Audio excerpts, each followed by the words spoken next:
नमस्कार साथियों, आज एक बहुत महत्वपूर्ण और गंभीर मसले पर आपको अभिषेक सिंघवी जी संबोधित करेंगे। उसके बाद में उसी के बारे में मैं और कुछ कहूँगा और उसके बाद आपके सवाल जवाब होगा। अभिषेक सिंघवी जी।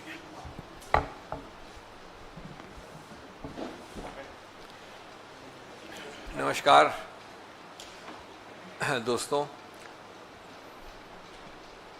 मैं 7-8 भागों में आपको ये कहानी बताऊंगा। बड़ी रोचक कहानी है, लेकिन मैं शुरू करना चाहता हूँ ये बोल के, और इंग्लिश हिंदी एक साथ करेंगे आज, अलग अलग नहीं बोलूँगा मैं, बीच बीच में बोल के अलग अलग करेंगे। बट मूल बात ये है कि ऐसे ही नहीं बड़ी है भाजपा की अथाह कमाई। इसीलिए भाजपा ने चुनावों के लिए इलेक्टोरल बॉन्ड्स थी लाई, और काली कमाई और बेनाम चंदा अब भाजपा का सिर्फ यही रह गया है धंधा। And I want to tell you, as I will explain in a minute in those different parts, the story, but the basic point is that for undermining democracy, BJP's plans have always been sinister. And everyone is equally responsible, including the finance minister. In particular, this FIR which we'll discuss has uncovered, unmasked, unsealed and unveiled the true nature of the BJP, and in particular of its numero uno and numero duo. लेकिन ये कहानी जहाँ से शुरू होती है वहाँ से शुरू की जाए। सबसे पहले तो हम आपको भी इस प्रेस कॉन्फ्रेंस वार्ता के बाद आपको हम उसके एक्सट्रैक्ट्स भी देंगे। ये कहानी शुरू होती है जब किस सोच से बनाया गया इलेक्टोरल बॉन्ड, और उसके ऊपर टिप्पणी बड़ी स्पष्ट की है, बड़ी व्यापक की है, पुरजोर तरीके से, एनालिटिकल तरीके से की है उच्चतम न्यायालय ने। 1 वर्ष से ज़्यादा हो गया। मैं उसके आपको 3-4 कुछ पंक्तियाँ पढ़ूंगा संदर्भ के लिए। ये सोच तब की है जब इलेक्टोरल बॉन्ड्स लाए गए थे। उनका उद्देश्य, उनका कारण, उनका पूरा एक परिणाम क्या होना चाहिए, तब सोच लिया गया था। सुप्रीम कोर्ट, मेरे शब्द नहीं हैं, the disclosure of the particulars of the contributions may affect the freedom of individuals to the limited extent that the political party with the information could coerce those who have not contributed to them. ये सब शब्द तब के हैं, आज ये विदित हुए हैं, प्रमाणित हुए हैं। Under the current scheme, it is still open to the political party to coerce persons to contribute.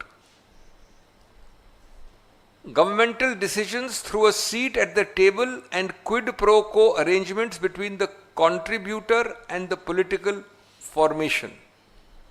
ये मैं सिर्फ पंक्तियां पढ़ रहा हूं, मैं पूरा पैराग्राफ नहीं पढ़ रहा हूं। आपको पूरे पैरास एक्सट्रैक्ट रूप में दिए जा रहे हैं हमारे ऑफिस द्वारा। The measure in the electoral bond scheme completely tilts the balance in favor of the purpose of informational privacy and abrogates all informational interests.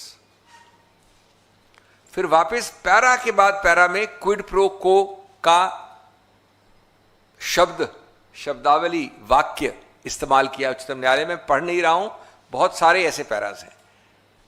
और अंत में कहा है कि इसलिए Thus the amendment to this section दिया उन्होंने 182, manifestly arbitrary for treating political contributions by companies and by individuals alike, by permitting unregulated influence on companies and individuals in the process of governance and violating the principle of free and fair elections,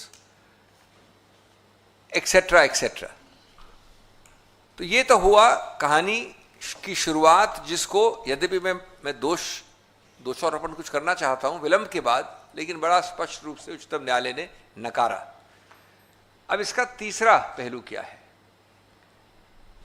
आप ही लोगों ने, यानी press ने, अभी नहीं पिछले 1 वर्ष के अंदर अनेक सार्वजनिक रूप से नाम, किस्से, कहानियां, फैक्ट्स, तथ्य, डेट सब प्रकाशित की हैं। इसलिए जो मैं कह रहा हूं नया नहीं है। लेकिन क्या पैटर्न क्या रहा है? पहला पैटर्न यह है कि आपने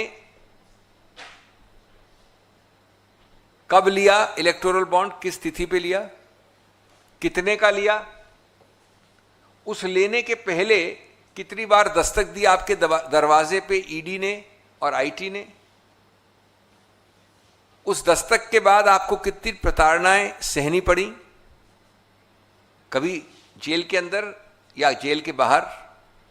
और उसके बाद ये जादुई छड़ी हुई कि आपने खरीदा इलेक्टोरल बॉन्ड, आपने स्वतः खरीदा, ये आपको विश्वास दिलाया जा रहा है, स्वतः इन्वर्टेड कॉमर्स में है, इलेक्टोरल बॉन्ड खरीदा। और उस जादुई छड़ी के बाद या तो आप रिहा हो गए या आपके पूरी कार्रवाई पे ढील दी गई। इसके ये तीसरा पक्ष है। इसके उदाहरण दसों हैं। मेरे काबिल मित्र आपको कई उदाहरण देंगे। एक उदाहरण है गेमिंग के विषय में, हैदराबाद से है।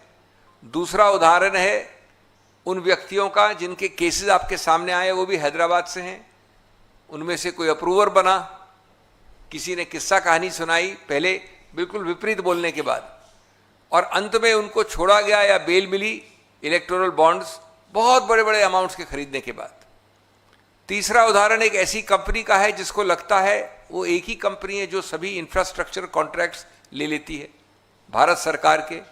जम्मू कश्मीर से लेकर दक्षिण तक जो बड़े बड़े कॉन्ट्रैक्ट्स होते हैं वो वही लेती है। इसने लगभग 1000 करोड़ या 900 करोड़ का आंकड़ा है एक कंपनी का, इलेक्टोरल बॉन्ड्स खरीदे हैं। कई कार्रवाई हो रही हैं, हुई, चली, रुक गई, थम गई। उसके बाद इस प्रकार की और कंपनियां हैं आंध्र प्रदेश में, मैं तेलंगाना की बात नहीं कर रहा हूं जहां के और उदाहरण थे, दक्षिण में, इत्यादि इत्यादि। और कई तो ऐसे उदाहरण हैं, ये सब आपको हम एक लिखित रूप में देंगे, छपा हुआ है, आप ही लोगों ने छापा है। एक ऐसे ग्रुप की है जिसका पूरा का पूरा पेड अप कैपिटल, पूरा का पूरा पूंजी, पूरा का पूरा जो उसकी क्षमता है वो एक आंशिक रूप से 100 करोड़ की भी नहीं होगी। उन्होंने 500-500 करोड़ के इलेक्टोरल बॉन्ड्स खरीदे हैं। ये इसका तीसरा पहलू है। उच्चतम न्यायालय का एक्सट्रैक्ट्स के बाद ये उसका तीसरा पहलू है। अब चौथा पहलू जो एफआईआर की बात है, ये याद रहे, इसके सबसे महत्वपूर्ण मुद्दा ये है कि ये एफआईआर ऐसा नहीं है कि मैं रास्ते चलते उठा के एफआईआर डायल कर दी, ये पुलिस अफसर बैठे इनको मैंने दे दी उठा के एफआईआर, और किसी प्रदेश में उस पुलिस अफसर ने वो एफआईआर शुरू कर दी। जी नहीं, एक प्रावधान होता है, मैं तकनीकी नहीं होना चाहता, उस प्रावधान के अंतर्गत एक फिल्टर होता है, एक जांच होती है प्राथमिक रूप से। उस जांच के आधार पर न्यायालय, न्यायाधीश किसी भी दर्जे का हो जिसके पास अधिकार क्षेत्र है, वो उसको सोच समझ के एक आदेश देता है कि इसमें प्रथम दृष्टीय रूप से एक दंडनीय चीज हुई है, एक ऑफेंस है, प्राथमिक रूप से ये प्रावधान है जो इसमें उठ सकते हैं, आप इसको देखकर तुरंत एफआईआर दायर कीजिए। और यही हुआ, यही प्रक्रिया हुई कर्नाटक में इस एफआईआर में। एफआईआर में क्या कहा गया है? एक्यूज्ड 1 वित्त मंत्री, accused 2 ED officials, accused 3 BJP officials, accused 4 Nalin Kumar Kateel and other constitutional office bearers. इसका भी आपको एक्सट्रैक्ट दे रहे हैं, ट्रांसलेशन दे रहे हैं इसका भी आप। Conspired and extorted more than 8,000 crores from the CEO and MD of MNC and TNC corporate companies in the name of electoral bonds. Accused A1 with the help of A2 has made thousands of crores of money in a secret way for the benefit of A3 at the national level and accused 4 at the Karnataka state level. A1, that is the Honorable Finance Minister, raided and seized several corporate companies by using accused A2 and seized CEOs and MDs of the corporate companies. Fearing the attack of accused A2, many corporate companies were forced to buy electoral bonds worth crores. उसके बाद नाम दिए हैं, आंकड़े दिए हैं, 230 करोड़ एक case में और कई करोड़, सब लिखा है एफआईआर में। और अंत में लिखा है कि इन प्रावधानों के अंतर्गत, इन आईपीसी और आजकल जो नई संहिता है उसके अंतर्गत ये आरोप बनता है। और कुल आंकड़ा है 8000 करोड़ का।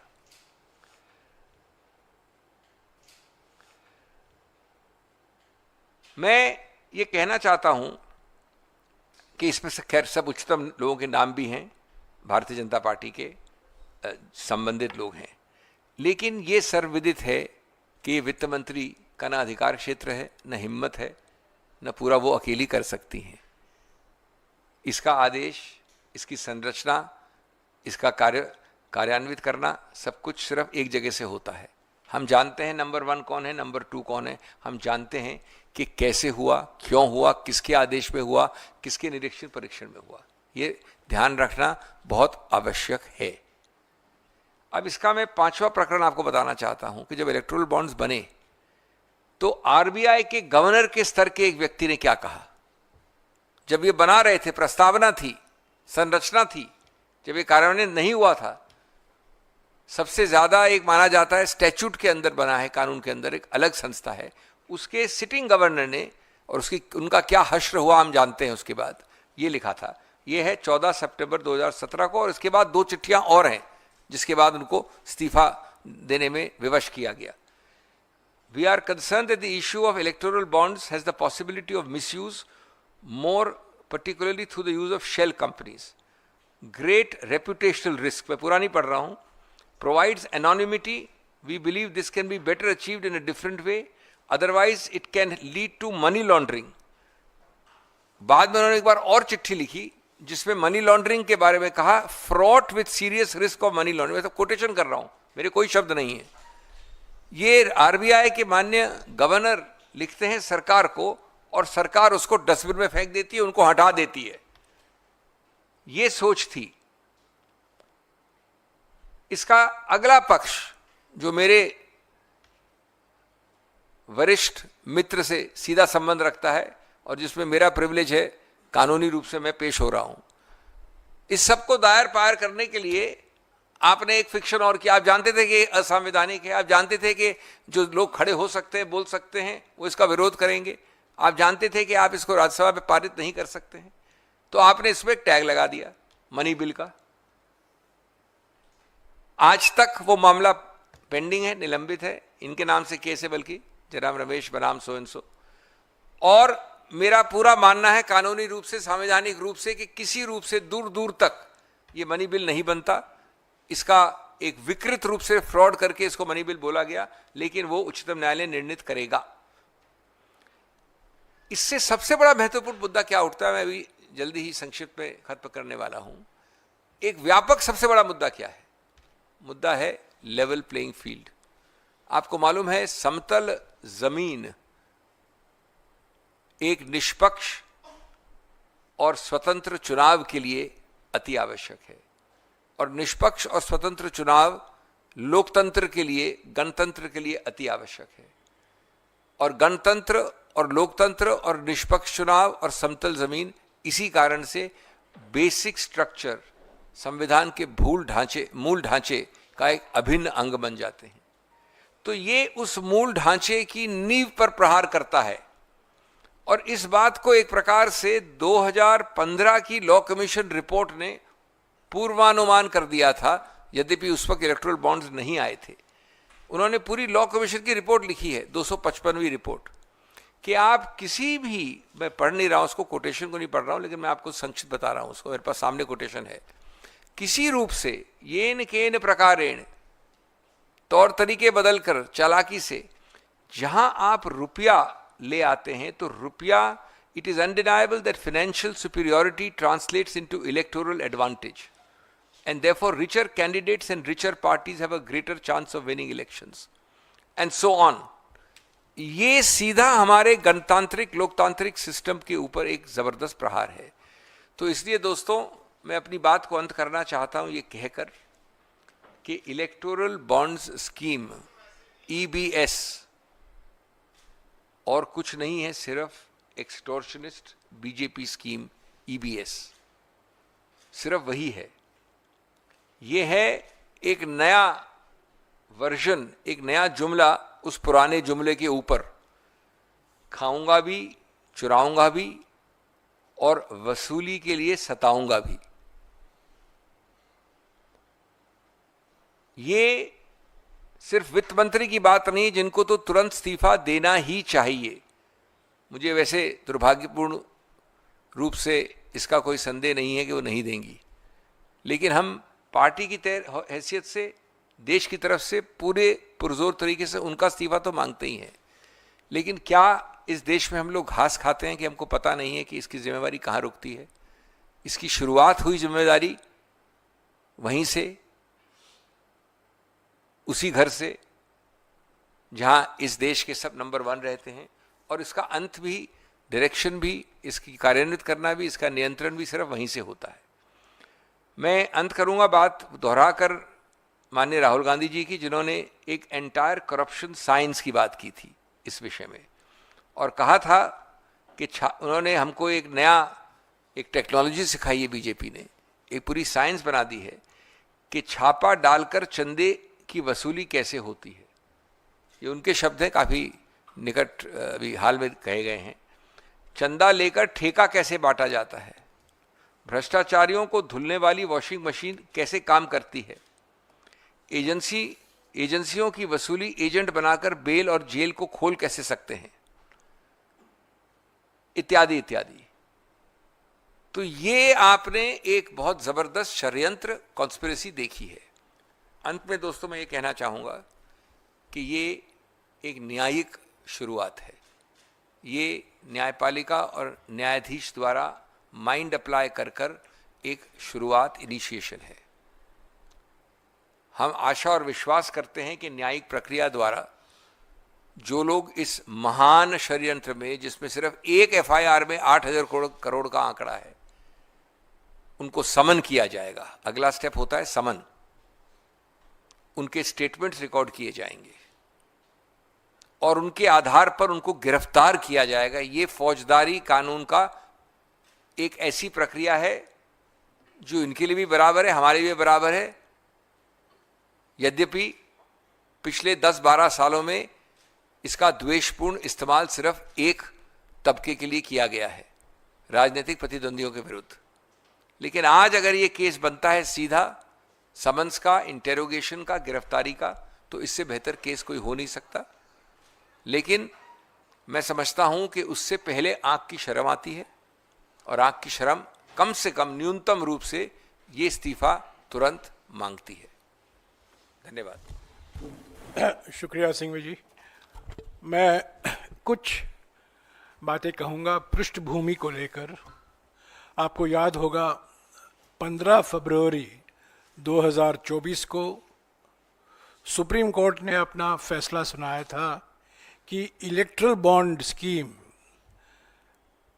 गैर संवैधानिक है, ये संविधान के खिलाफ है, उसको अनकॉन्स्टिट्यूशनल घोषित किया सुप्रीम कोर्ट ने। इसके बाद 21 मार्च 2024 को सुप्रीम कोर्ट के दबाव के कारण एसबीआई ने, स्टेट बैंक ऑफ इंडिया ने सारी जानकारी पब्लिक में डाल दी। किसने इलेक्ट्रल बॉन्ड खरीदा है, कब खरीदा है, और किन किन पार्टियों को फायदा पहुंचा है। ये 21 मार्च 2024 को ये जानकारी प्रकाशित हुई। उसी 2 दिन बाद, यानी कि 31 मार्च 2024 को हमारी पार्टी ने उस जानकारी को लेकर पाइथन कोड, आपको याद होगा, पाइथन कोड के इस्तेमाल करके हम लोगों ने 4 रास्ते ढूंढ निकाले जिससे ये षड्यंत्र रचा गया। और मैं आपको याद दिलाना चाहता हूं ये 4 रास्ते क्या थे। पहला रास्ता था चंदा दो धंधा लो। ये सीधा रास्ता था, चंदा दो धंधा लो। दूसरा रास्ता था ठेका लो धंधा चंदा दो। क्या फर्क है इन दोनों में? पहला रास्ता चंदा दो धंधा लो, ये प्रीपेड हो गया। दूसरा रास्ता जो था ठेका लो चंदा दो, या रिश्वत दो, उसको कह सकते हैं रिश्वत दो, ये पोस्ट पेड हो गया।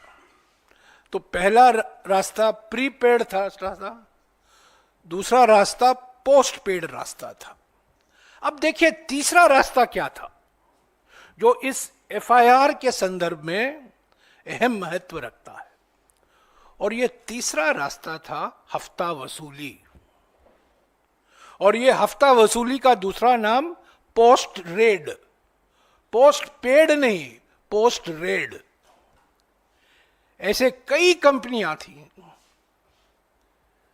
जिन पर रेड हुआ, उन्होंने इलेक्ट्रल बॉन्ड खरीदा और वो छूट गए, ईडी के जाल से छूट गए। तो ईडी का इस्तेमाल, भारी इस्तेमाल हुआ इस तीसरे रास्ते में, यानी कि हफ्ता वसूली रास्ते में, पोस्ट रेड रास्ते में। और चौथा रास्ता था फर्जी कंपनी। आज भी नहीं पता चल पाया है इन फर्जी कंपनियों का असली मालिक कौन है। हम अनुमान लगा सकते हैं क्योंकि हमारे देश में शेल कंपनियों के कई उस्ताद हैं, तो हो सकता है, वास्तविक है कि ये शेल कंपनी भी उन्हीं के होंगे।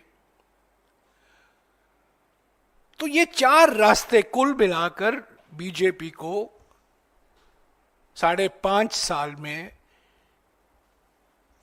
6,000 करोड़ रुपए से भी ज्यादा चंदा वो इकट्ठा कर पाए।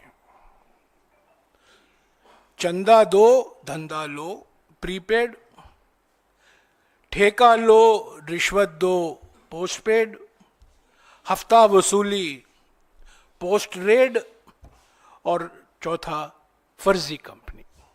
तो यह है बैकग्राउंड, यह है पृष्ठभूमि इस एफआईआर का।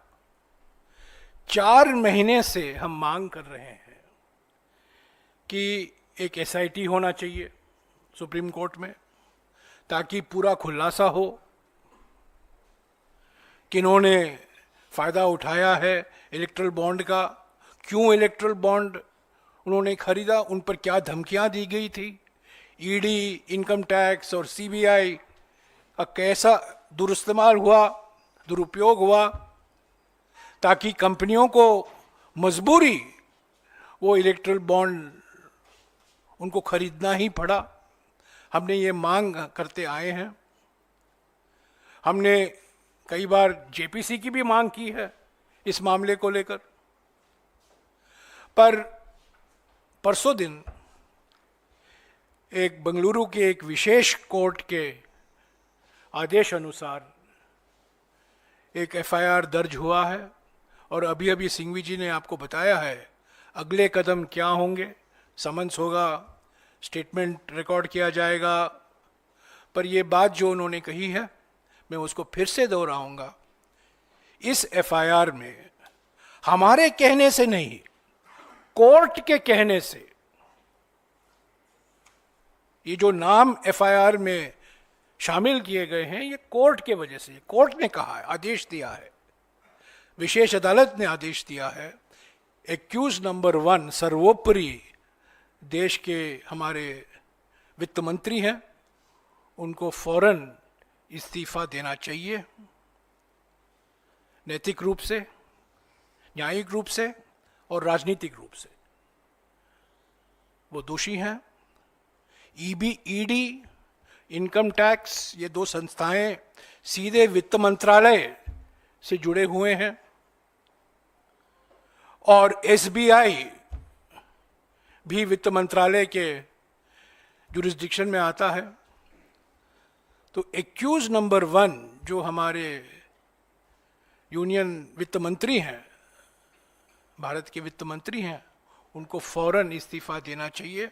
ऐसे तो जो कार्रवाई होनी है न्यायिक रूप से, अभी अभी जो सिंघवी साहब ने कहा है वो किया जाएगा, वो चलता रहेगा। पर आज हमारी मांग है इस एफआईआर को मद्देनजर रखते हुए वित्त मंत्री का इस्तीफा अनिवार्य है।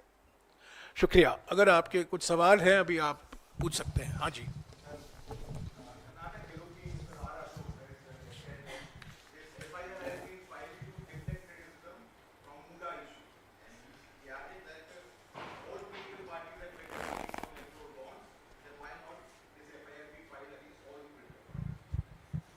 Your answer is clear in your question. Which person has said that the Congress or any congressman had the power, even much less the actual action, of going and telling him, "Ki please buy this bond, otherwise I will harass you, otherwise I will do this, that"? Where is the allegation? The allegation is only because the so-called ruling elements in ruling parties, in ruling seats had the power. That's how the allegation starts. So it's a completely lopsided, ridiculous, perverse kind of comment to make, saying that the same thing should apply to the Congress. No other party in this country for the last 12 years has not only had this power, but has exercised it so brazenly, so perversely, so malafide. So the allegation is based on that who exercises the power. देखिए FIR क्यों दर्ज हुआ? FIR इसलिए दर्ज हुआ है क्योंकि संस्थाओं का दुरुपयोग हुआ है, धमकी दी गई है, उत्पीड़न हुआ है। जैसा कि मैंने कहा, हफ्ता वसूली का रास्ता अपनाया गया है और कोर्ट ने कहा है ये एक्सटॉर्शन है, धमकी देकर चंदा लिया गया है। वही तो मूल कारण है।